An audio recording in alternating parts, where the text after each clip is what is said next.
அனைத்து உறவுகளுக்கும் வணக்கம். இன்றைக்கு நீங்கள் என்ன வீடியோ பார்க்க போறீங்கன்னா ஒரு சூப்பரான ஒரு சமையல் வீடியோ தான் பார்க்க போறீங்க. இன்றைக்கு என்ன சமையல்னு சொல்லி பார்த்தீங்கன்னு சொன்னால் சூப்பராக நான் கருவாட்டு குழம்பு வச்சு காட்ட போகிறேன்.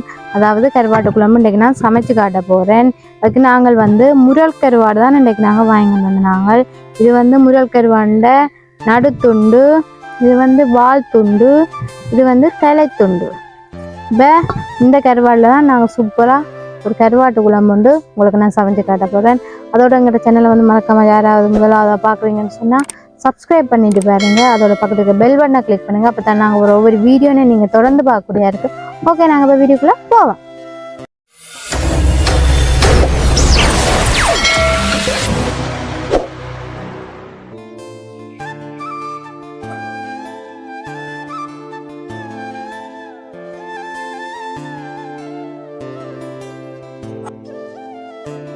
இன்றைக்கு நான் உங்களுக்கு சுட்ட கருவாட்டு குழம்பு தான் இப்போ நான் சமைச்சு காட்ட போகிறேன்.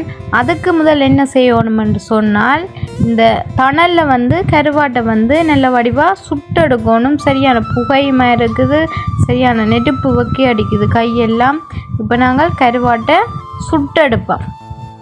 நல்ல வடிவாக இந்த அடுப்புக்கு மேலே வச்சு 2 பக்கமும் திருப்பி நல்ல வடிவாக சுட்டெடுக்கணும். நீங்கள் நினைப்பீங்கள் ஏன் நான் இந்த கருவாட்டை சுடுறேன்னுண்டு. இது நாங்கள் இந்த கருவாட்டை நாங்கள் சுட்டு சமைச்சோம் என்றால் வேறு லெவலில் இருக்கும் அந்த கறி. அதோட கறியும் நல்ல வாசமாக இருக்கும். அதுக்காண்டி தான் நாங்கள் சுட்டு சமைக்கிறோம் நாங்கள் கருவாடு. இந்த கருவாட்டை சுட்டுட்டு புட்டோட சாப்பிட்டா அந்த நல்ல டேஸ்ட்டாக இருக்கும். அந்த மாதிரி தான் இருக்கும். இப்போ நான் இந்த கருவாட்டை மாறி போட்டு நல்லா சுட்டு எடுக்கணும். இந்த உப்பு தன்மையெல்லாம் சில நேரம் இந்த நெருப்பில் வாட்டைக்கு கசிஞ்சு கீழே ஊற்றும்.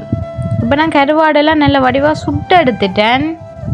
பாருங்க, தலை வால் முறியெல்லாம் நல்ல வடிவாக சுட்டு எடுத்துட்டேன். இனி இந்த தோலெல்லாம் முறிக்கணும். அதுக்கு நாங்கள் இப்போ என்ன செய்ய போகிறோம்னு சொன்னால் இந்த கருவாட்டுக்குள்ளே தண்ணியை விட்டுட்டு நல்ல வடிவாக தோலெல்லாம் உரிச்சு எடுத்து நாங்கள் சமைக்கணும். தோலோடு போட்டால் சில நேரம் இந்த தசையிலேருந்து தோல் விலகிக்க கறி கொஞ்சம் வடிவிருக்காது. அந்த தோல் சில நேரம் மிதக்க பார்க்கும்.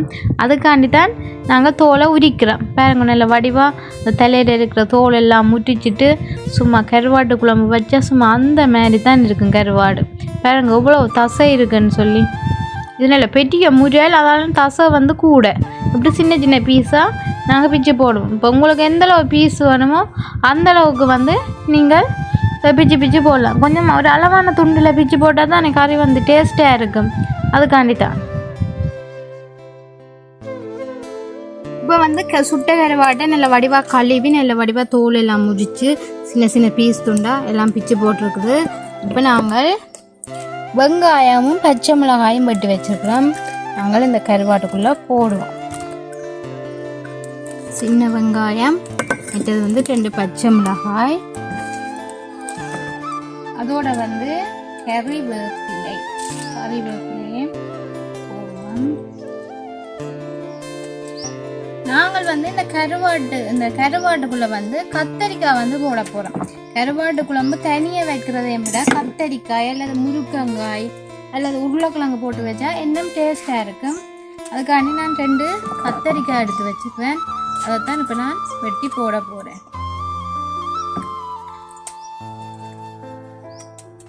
இங்கே வாங்கிக்கணும் இந்த கத்தரிக்காய் பாதி பழுதா போய் சுத்த இல்லை, நல்லா முத்தி பழுதா போனது, முத்தின மாதிரி தெரியல, ஏதோ பழுதா போய் இருக்குது. அதை நாங்கள் இப்படி வெட்டி இங்கே வச்சுட்டு நல்ல கத்திரிக்காயை எடுப்போம்.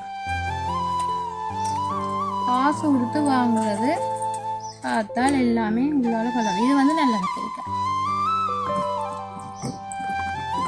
இப்போ நல்ல வடிவாக கத்திரிக்காயை கழுவிட்டு நாங்கள் இந்த கருவாட்டுக்குள்ளே வெட்டி போட போகிறோம். ஒரு அளவான பீஸாக வெட்டுவோம். நாங்க சின்னனா வெட்டக்கூடாது, கொஞ்சம் பெருசாக தான் வெட்டுவோம். அப்படின்னு சொன்னால் அவிஞ்சு வேற கத்திரிக்காய் கரைஞ்சி போகும். அப்படியே ஓரளவு துண்டாக வெட்டி போடணும்.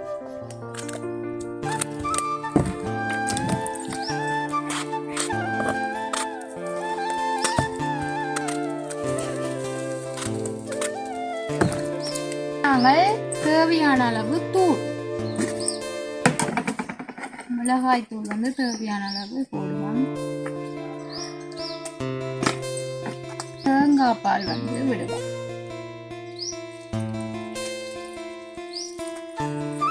நல்ல வடிவாக இருக்கா கலந்து விட்டுட்டு அடுப்பில் தூக்கி வைக்க போகிறேன். ஏன் நான் இதுக்குள்ள உப்பு போடையில சொல்லுங்க பார்ப்போம். கருவாட்டில் வந்து உப்பு தன்மை கொஞ்சம் கூடுதலாக இருக்குது.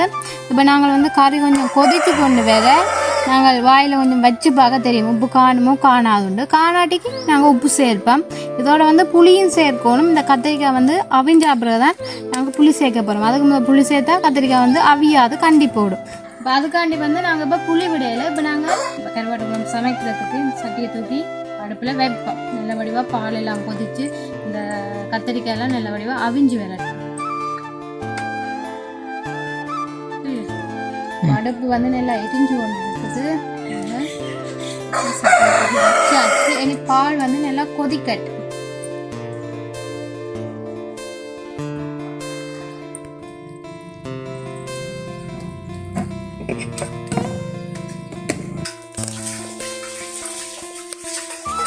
இப்போ நான் கருவாட்டு குழம்புக்கு வந்து புளி வந்து ஊற வைக்க போகிறேன். தேவையான அளவு புளி வந்து ஊற வச்சிருக்கிறேன். நல்லா ஊறட்டும்.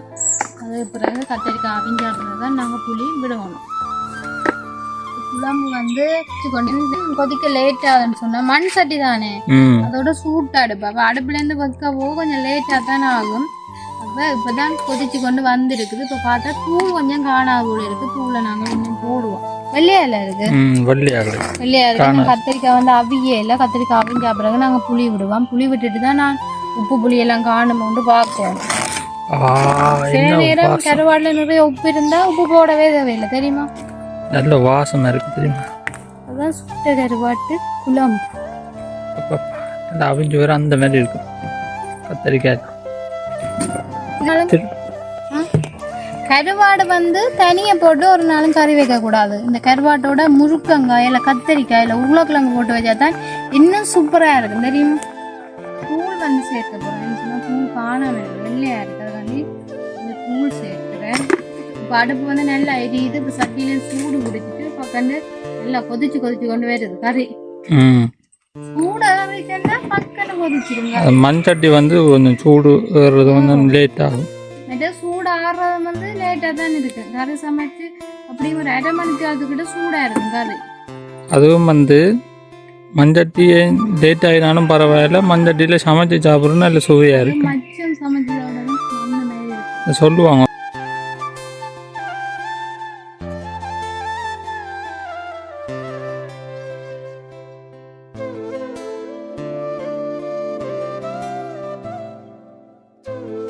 லேட்டாக இருந்தாலும் லேட்டஸ்டாக வருவோம் அந்த மாதிரி தான். இப்போ லேட்டாக அது மஞ்சட்டி சூடாகினாலும் கறி வந்து சுவையாக இருக்கும். நாங்கள் நீ சமைக்க போகிற இடம் வந்து நீ இது தானே. மழை இல்லையான்னு சொன்னால் வழியில் சமைப்போம், மழையான்னு சொன்னால் வீட்டுக்குள்ளே சமைச்சு போடுவோம். என்ன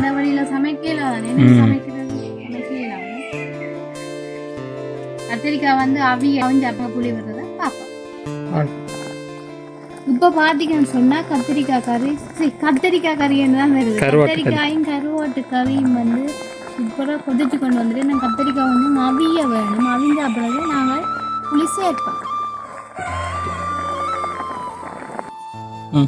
இப்போ நான் புளி கரைச்சி கொண்டு இருக்கிறேன். புளி ரெண்டு கலைச்சு போச்சு. ரெண்டு காலெல்லாம் போட்டாச்சு. குழம்பு கொதிக்க லேட்டாக இருந்தானே. இப்போ கதிரையை போட்டுட்டு இருந்து கொண்டு புளி கரைக்கணும். கரைச்சி வச்சா ஈஸி பக்கண்டு குழம்பு கொஞ்சம் வத்தி கொண்டு வர புளியை சேர்க்கலாம். புளி வந்து ரெடி. என்ன புளி தண்ணி கறி எப்படி கொதிச்சுன்னா கறி வந்து சூப்பராக கொதிச்சுட்டு கருவாடு கரையவே இல்லை. பார்த்தீங்களா அப்படி முழுசாக இருக்குண்டு. அப்படியே இருக்கு கருவாடு அப்படியே இருக்குது. நாங்கள் வந்து இந்த கருவாட்டு குழம்புக்கு இந்த எண்ணெயும் பயன்படுத்தலை. இந்த வெங்காயம் அதில் ஒன்றும் தாளிக்கையில் இப்படி வச்சா தான் டேஸ்ட்டாக இருக்கும். அப்போ தான் கருவாடு கத்தரிக்காய் அந்த என்னென்னு சொல்கிற வெங்காயம் பச்சை மிளகாய் அவிஞ்சு வரைக்கும் ஒரு வேறு லெவலாக இருக்கும் அந்த கறி. அந்த மாதிரி இருக்கு. எனக்கு வீடியோ எடுக்கிறத விட சாப்பிடணும் மாதிரி வேணும்னா அந்த வாசம் வந்து கொஞ்சம் தூள் போட்டபடியா பாத்தீங்களா கலர் வெள்ளம் தூள் காணாது. இது வந்து கருவாட்டு தலை.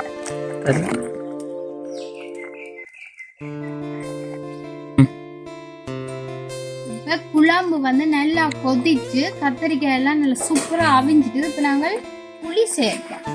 இறக்கி வச்ச புளி வந்து கொஞ்சம் சேர்ப்போம் தேவையான அளவு.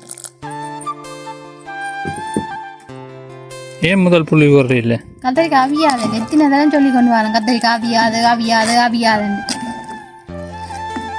கேட்கத்தானே வேணும். சரி இனி பத்தட்டும் குழம்பு சரியா? நீ கொஞ்சம் கொதிச்சு வேற உப்பு புளி காணுமோன்னு பார்ப்போம்.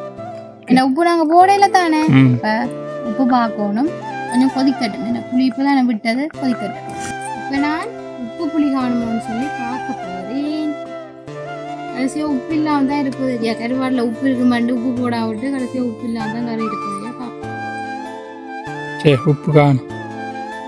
ஆனால் கருவாட்டில் வந்து உப்பு கொஞ்சம் குறைவு தான். உப்பு ஏன் அதுக்கு உப்பு போட தேவையில்லை. தேவையில்லை. நல்லாலும் உப்பு போடையில போட்டால் நல்லா தான் இருக்கும். நல்லா தான் இருந்துச்சு. சும்மா அந்த மாதிரி இருக்கலாம். நல்லா இருக்கும். புளியெல்லாம் சூப்பராக கருவாட்டு குழம்புன்றது அது சும்மாவே அந்த மாதிரி தான் இருக்குது. இனி வந்து கொஞ்சம் கறி வத்தி கொண்டு வேற உள்ளி இடித்து போட சூப்பரான கருவாட்டு குழம்பு சூப்பராக ரெடி ஆயிடும். இப்போ கருவாட்டு குழம்பு வந்து வத்தி கொண்டு வந்து நாங்கள் இப்போ உள்ளி இடித்து போட போகிறோம். எந்த ஒரு மச்சக்கறிக்கும் வந்து உள்ளி கட்டாயமாக போட வேணும். நாங்கள் இடித்த உள்ளிய கறிக்குள்ள போடுவோம்.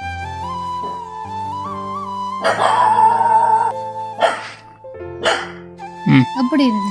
ஓ சூப்பர். உள்ளி போட்டோன்னே ஒரு வாசம் இருக்கு. கருவாடு ஏற்கனவே கருவாடு சரியான வாசம். அதுக்குள்ள உள்ளியும் போட்டால் இப்படி வாசம் இருக்கும். கமகமன்று இருக்கு வாசம். இன்னும் கொஞ்சம் மத்த விட்டு இறக்கினா அங்கே சூப்பரான கருவாட்டு குழம்பு வந்து ரெடி. இன்னும் ஒரு 2 நிமிஷத்தால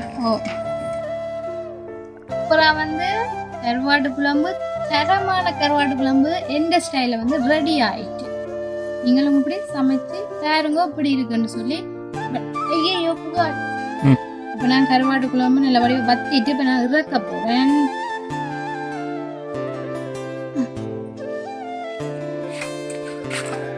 கறி வந்து இறக்கியாச்சு. அந்த மாதிரி இருக்கு கறி. வாசம் அந்த மாதிரி கருவாட்டு வாசம். உங்களுக்கு நான் வந்து சோறு வந்து சாப்பிட்டு காட்ட போறேன். கறி எப்படி வந்திருக்குன்னு சொல்லி. யார் சாப்பிட்டு பார்க்க போறது? ரூபி. ரூபி இல்ல, நீங்க தான் சாப்பிட்டு பார்க்க போறீங்க. நானே சமைச்சிட்டு நானே சாப்பிட்டு அதுக்கு ரிவ்யூ கொடுத்தா நல்லா இருக்குமா? அது நல்லா இருக்கும். நீங்க ஒண்ணு சாப்பிட்டு பார்த்து சொல்லுங்க. நீங்க சாப்பிடுங்க, நாம இந்த கொஞ்சம் சாப்பிடுவோம். ஓகே. சுட சுட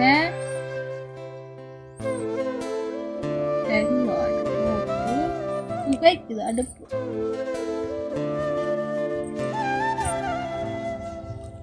ஓ வாழை இலையில இன்றைக்கு கருவாட்டு சாப்பாடு வந்து கொஞ்சம் சொருங்க நான் சாப்பிட்டு காட்ட போகிறேன். ஓகே சாப்பிடுங்க.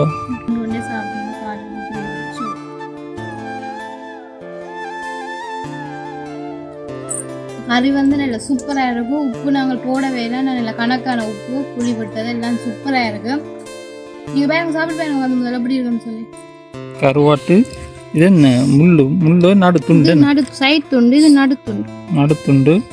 அப்படியே கருவாடுலாம் கரையவே இல்லை அந்த மாதிரி அப்படியே இருக்கு. பசிக்காத மாதிரி தான் இருந்தால் நான் சாப்பிட போது பசிக்கிற மாதிரி இருக்கு. அதே சொல்லுங்க. கருவாட்டு கறியோட சாப்பிட்டாலே அப்படி தான் இருக்கு. பசிக்காத மாதிரி இருக்கும். ஆனால் சாப்பிட்டு கொண்டே இருக்கலாம். நல்லா இருக்கும்.